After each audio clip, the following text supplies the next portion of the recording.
Senate Republicans are blocking an effort to push forward a $10 billion COVID-19 relief bill over a dispute about immigration. These lawmakers are pressing for a vote to amend the bill with a provision that would keep Title 42 in place, a policy the Biden administration plans to end next month.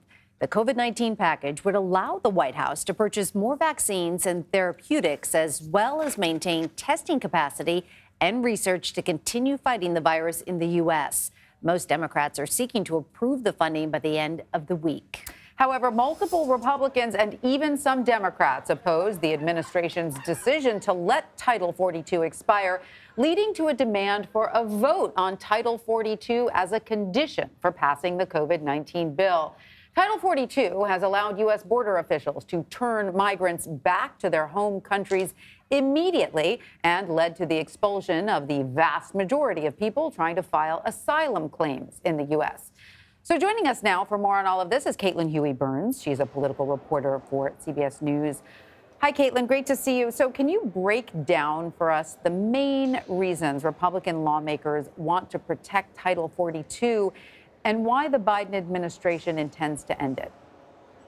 Hey, Tanya. Well, you may be wondering, what does immigration policy have to do with a COVID relief package? Well, Republicans are arguing that they're tied together because Title 42, you explained what it is, but it is a pandemic era measure. It was put in place by the Trump administration, basically turning migrants away at the border, expelling them from the United States. With the argument that this is aimed to stop the spread of COVID-19. That was a policy administered by the CDC, started in the Trump era. The Biden administration extended it through their administration and plans to end it at the end of May. And Republicans are basically making the argument, as Republican lawmakers told us yesterday, they're kind of saying to the administration, look, if you're asking for more funding for COVID-19, that means that this is a pandemic that is still persisting and needs funds for. That means this pandemic era policy should stay in place. But really, there's a lot of politics at play here, especially ahead of the midterm elections, where Republicans want to make the issue of immigration a big wedge issue in some of these races.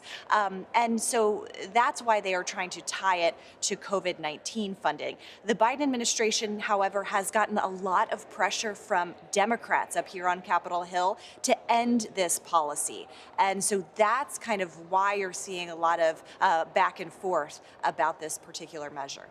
Caitlin, as you mentioned, a lot of politics at play here. And also on the flip side, around half a dozen Democrats have joined Republicans in criticizing the administration's plan to lift Title 42. What's behind that move?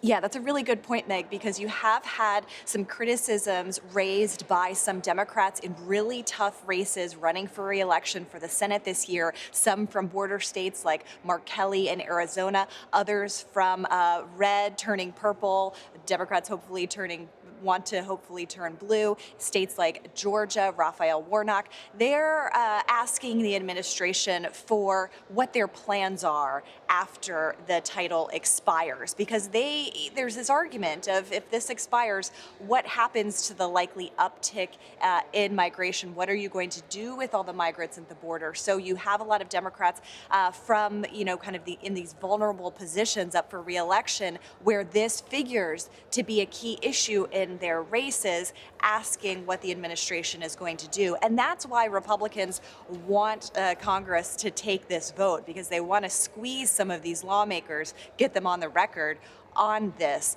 So there is a lot of politics at play, a lot of interesting dynamics when it comes to this, but really looking at how this is becoming a midterm election issue. So many dynamics indeed. Caitlin Huey-Burns, always a pleasure, my friend. Thank you. Good to see you.